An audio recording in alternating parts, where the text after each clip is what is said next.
Hello বন্ধুরা, ধন দৌলত আর সোনার খনির লোভে একটা দেশ কি না করতে পারে। গাজার মতোই আরেকটা মুসলিম দেশ ধ্বংসের গুড়ায় এসে দাঁড়িয়েছে, আর দুনিয়া চুপচাপ নীরবে এই ভয়াবহ দৃশ্যটা দেখেছে।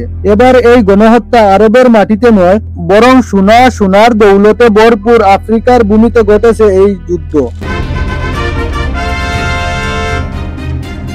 হ্যাঁ, আমরা কথা বলছি সুদানের, যা এই দিনগুলোতে আরব আর অনারব দেশগুলোর যুদ্ধক্ষেত্রে পরিণত হয়েছে। আসলে আরব আর আজমির লড়াই হাজার হাজার বছর ধরেই চলেছে, কিন্তু ইসলামের আলো আসার পর স্বয়ং নবী করিম সাল্লাল্লাহু আলাইহি সাল্লাম বলেছিলেন যে কোনো আরবের কোনো আজমির উপর শ্রেষ্ঠত্ব নেই, কোনো আজমিরও কোনো আরবের উপর নয়, না সাদা কালোর উপর, না কালো সাদার উপর। রং, জাত, বর্ণ, দেশ বা অঞ্চলের ভিত্তিতে কারো বড় হওয়া কোনো ভিত্তি নয়। এখানে আরবি মানে যে আরব সভ্যতার সঙ্গে যুক্ত, আর আজমি মানে অনারব। তাই আফ্রিকার এই আরব মুসলিম সংখ্যাগরিষ্ঠতা দেশ সুদান, যেখানে 97% মুসলিম জনসংখ্যা, আজ নিজেই নিজের সঙ্গে যুদ্ধ করেছে। বলা হচ্ছে এটা শুধু আরব আর আজমির লড়াই নয়, বরং সোনার বান্ডার লুটের যুদ্ধও বটে। সুদানের এই পাহাড় জাবাল আল আমিন নামে পরিচিত। এই সেই পাহাড় যেখানে আফ্রিকার সবচেয়ে বড় সোনার খনিগুলোর একটি অবস্থিত। বলা হয় মাত্র গত 2 বছরেই এখান থেকে কয়েক টন সোনা উত্তোলন করা হয়েছে। আর এই সোনার লোভেই সুদানে শয়তানদের জটলা লেগে আছে। বলা হচ্ছে সুদানে এই হত্যাযজ্ঞ সুদানের মানুষদের দিয়েই করানো হচ্ছে, আর এখন সেখানে বাড়াটে সৈন্যদেরও প্রবেশ ঘটেছে। সুদান 2023 সাল থেকে গৃহযুদ্ধের আগুনে পড়ছে। এর শুরু হয়েছিল সেখানকার 2 সেনা জেনারেলের মধ্যে বিবাদ থেকে, আর এখন এই গৃহযুদ্ধ গণহত্যার রূপ নিয়েছে। উভয় পক্ষের লক্ষ লক্ষ মানুষ মারা গেছে, লাখো মানুষ এই গৃহযুদ্ধে ক্ষতিগ্রস্ত হয়েছে। এইবার এখানে ইসরায়েল বা আমেরিকা বিলেন নয়, বরং সেই ধনী আর শক্তিশালী আরব ও মুসলিম দেশগুলো দায়ী, যাদের উপর এই দরিদ্র আফ্রিকান মুসলিম দেশটিকে ধ্বংস করার অভিযোগ উঠেছে। সুদানে বহুদিন ধরে এক নায়ক ছিলেন ওমর আল বশির। কয়েক মাস ব্যাপী বিক্ষোভের পর 2019 সালে তাকে ক্ষমতা থেকে সরিয়ে সেনাবাহিনী নিয়ন্ত্রণ নেয়। তখন সেনারা গণতন্ত্র আনার প্রতিশ্রুতি দিয়েছিল, যা তারা পালন করেনি। এরপর সুদানি আর্ম ফোর্স বা SAF এর জেনারেল আব্দেল ফাতাহ আল বুরহান এবং আধা সামরিক বাহিনী র্যাপিড সাপোর্ট ফোর্স RSF এর কমান্ডার মোহাম্মদ হামদান দাগালো, যিনি হেমেতি নামে পরিচিত, তারা এক সময় একে অপরের বন্ধু ও সহযোগী ছিলেন।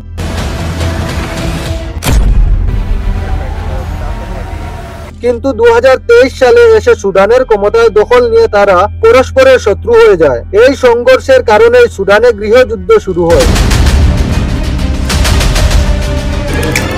লাখো মানুষের প্রাণ কেড়ে নেয়। প্রায় 2.5 কোটি মানুষ খাদ্য ও পানির সংকটে দুর্ভিক্ষের মতো অবস্থায় রয়েছে। অর্থাৎ সুদানি সেনাবাহিনী বা আধা সামরিক বাহিনীর মধ্যে ক্ষমতার দখল নিয়ে এই লড়াই চলেছে, যা সুদানকে ধ্বংসের কিনারায় এনে ফেলেছে। আর এই দুই পক্ষের পিছনে বিদেশি শক্তির হাত রয়েছে। কারা তারা সেটা আমরা বলবোই, কিন্তু সুদানের সাম্প্রতিক পরিস্থিতিতে যে ঘটনাটা পুরো বিশ্বকে নাড়া দিয়েছে সেটি হলো আল ফাশার হত্যাকাণ্ড।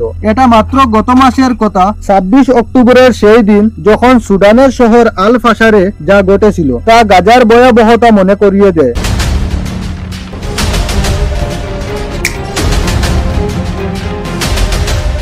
18 মাস ধরে অবরুদ্ধ থাকার সুদানের শেষ বড় শহর আল ফাশার, আর সেই দিনই RSF অর্থাৎ আধা সামরিক বাহিনী এই শহর দখল করে নেয়। 3 দিনের মধ্যে 15,000-এর বেশি মানুষকে হত্যা করা হয়েছে, বাড়িতে ঢুকে খুন করা হয়েছে, মহিলাদের সঙ্গে নৃশংসতা করা হয়েছে, বাচ্চাদের দেওয়ালে ছুঁড়ে মেরে ফেলা হয়েছে। ইয়েল ইউনিভার্সিটির স্যাটেলাইট ছবিতে আল ফাশারের মাটি রক্তে লাল দেখা গেছে। শহরের শেষ হাসপাতালটাও পুড়ে গেছে, আর ক্ষুধায় কাতর মানুষরা মরুভূমির দিকে পালিয়ে যাচ্ছে। RSF এর দাবি তারা গণতন্ত্রের জন্য, জনগণের হক বা জামহুরিয়াতের জন্য যুদ্ধ করেছে, কিন্তু আসল সত্যিটা হলো বন্ধুরা, এই যুদ্ধ মানবতার বিরুদ্ধে। কিন্তু একটা মুসলিম দেশের ভিতরে চলা এই গৃহযুদ্ধের সুতাটা আসলে কোথা থেকে টানা হচ্ছে সেটা একবার শুনে নাও। সুদানের সেনা এসএএফ এর অভিযোগ, ইউনাইটেড আরব এমিরেটস অর্থাৎ ইউএই পর্দার আড়াল থেকে আরএসএফ কে অস্ত্র আর টাকা পাঠাচ্ছে। ব্রিটেন থেকে কেনা অস্ত্র এখন সুদানে আরএসএফ এর হাতে দেখা যাচ্ছে। ইউনাইটেড এমিরেটের বিরুদ্ধে এটাও অভিযোগ যে তারা বাড়াটে সৈন্য নিয়োগে সুদানের এই গ্রুপকে সাহায্য করেছে এবং দারফুর প্রদেশের আল ফাশার শহরে হওয়া হত্যাকাণ্ডে অর্থের যোগান দিয়েছে ওই একই ইউনাইটেড এমিরেটস অর্থাৎ মুতাহিদা আরব আমিরাত। অন্যদিকে মিশর, তুরস্ক আর ইরান সুদানের সেনাবাহিনী অর্থাৎ এসএএফ কে সমর্থন দিচ্ছে। অর্থাৎ এই যুদ্ধ এখন আর দুই জেনারেলের মধ্যে নেই, এটাও একটা প্রক্সি ওয়ার যেখানে প্রত্যেক দেশ নিজের চাল চালাচ্ছে আর মরছে শুধু সাধারণ মানুষ, সুদানের সাধারণ নাগরিক। এখন এই যুদ্ধ আরবি আর আজমির ইস্যু হয়ে গেছে সুদানে, কিন্তু তার থেকেও বড় কথা বাইরের দেশগুলোর নজর সুদানের সোনার খনির উপর, যার জন্য কেউ জেনারেল আবদেল ফাতাহ আল বুরহানকে সমর্থন দিচ্ছে যিনি সেনাবাহিনীর প্রধান, আবার কেউ তার সরকার উল্টে দিতে মোহাম্মদ হামদান দাগলকে অস্ত্র টাকা দিচ্ছে। আরএসএফ আরব গোষ্ঠীগুলোর সঙ্গে যুক্ত আর সেনাবাহিনীতে অনারব উপজাতিরাও রয়েছে। সুদানের সেনাবাহিনী আরএসএফ এর লোকজনকে সন্ত্রাসী ঘোষণা করেছে। তাদের মতে এরা সন্ত্রাসী কারণ যেভাবে এরা হত্যা আর ধ্বংসযজ্ঞ চালাচ্ছে সেটা দাইশ বা আইএসএস এর সন্ত্রাসবাদের কথা মনে করিয়ে দেয়, যা বিশ্বের সবচেয়ে ভয়ঙ্কর সন্ত্রাসী সংগঠন। সুদানের সেনাবাহিনীর নিয়ন্ত্রণ আছে দেশের উত্তরাঞ্চল ও লোহিত সাগরের তীরবর্তী বেশিরভাগ অংশে। অন্যদিকে আধা সামরিক বাহিনী অর্থাৎ আরএসএফ দেশের প্রান্তিক এলাকাগুলোর দখলে আছে এবং তারা দাবি করেছে তারা গণতন্ত্র প্রতিষ্ঠার জন্য যুদ্ধ করেছে, কিন্তু বাস্তবে আরএসএফ এর লোকেরা মিলিশিয়ার মতো সাধারণ মানুষের উপর অত্যাচার চালাচ্ছে। আরএসএফ ব্যবসায়ীদের উপর ট্যাক্স বসিয়েছে, খনিগুলো থেকে সোনা উত্তোলন করাচ্ছে আর যারা এই বিরোধিতা করেছে, প্রতিরোধ করেছে, তাদের কফিনে ভরে জীবন্ত কবর দেওয়া হচ্ছে বা গাছের ডালে উল্টো করে ঝুলিয়ে গুলি করা হচ্ছে, নির্যাতন করা হচ্ছে। এরপর এই দৃশ্যগুলো ভিডিও বানিয়ে দেশের বাকিদের মনে বই ঢুকানোর চেষ্টা চলছে। এখন তো সুদানের মসজিদ থেকেও আওয়াজ উঠেছে, অভিশাপ দেওয়া হচ্ছে ইউনাইটেড আরব এমিরেটস কে। সুদানের মসজিদগুলোতে দোয়া করা হচ্ছে যেন খুদা ইউনাইটেড আমেরিকা অফ এমিরেটস আর তাদের শাসকদের ধ্বংস করে।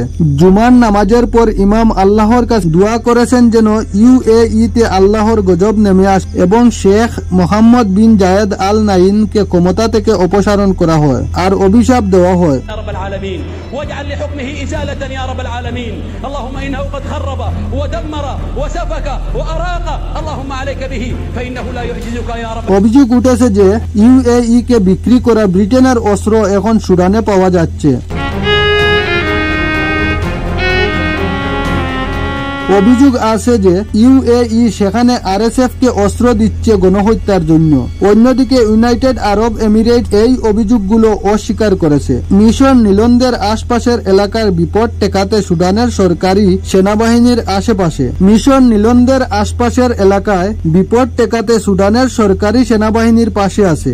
ইরান আর তুরস্ক সুদানের এসএএফ বাহিনীর সঙ্গে আছে। অন্যদিকে ইউএই আর লিবিয়া আরএসএফ কে সমর্থন দিচ্ছে। বিশেষজ্ঞের মতে সবার চোখ এখন সোনা বা গোল্ডের দিকে আর সুদানে প্রচুর সোনা আছে। বড় প্রশ্ন এটাই, তাহলে ইসরায়েল আর আরব দেশগুলোর মধ্যে পার্থক্য বা কোথায়? তো বন্ধুরা, আমি মিজানুল লস্কর ইনোসেন্ট এলেক্সার ইউটিউব চ্যানেল থেকে সুদানের নিরীহ মানুষগুলোর পাশে দাঁড়ানোই আমাদের লক্ষ্য। যারা এই ভিডিওটি দেখেছেন, আপনাদের কাছে আমার একটাই অনুরোধ, আমাদের এই ছোট্ট উদ্যোগকে সমর্থন করুন, সাবস্ক্রাইব করুন ইনোসেন্ট এলেক্সার চ্যানেলটা, ভিডিওটা লাইক দিন, শেয়ার করুন আর কমেন্টে লিখে জানান আপনি সুদানের মানুষের পাশে আছেন কি। আপনাদের প্রত্যেকটা সাপোর্ট আমাদের অনুপ্রেরণা। চলুন একসাথে আওয়াজ তুলি মানবতার পক্ষে নিরীহদের পাশে। ধন্যবাদ সবাইকে, নিজের খেয়াল রাখুন।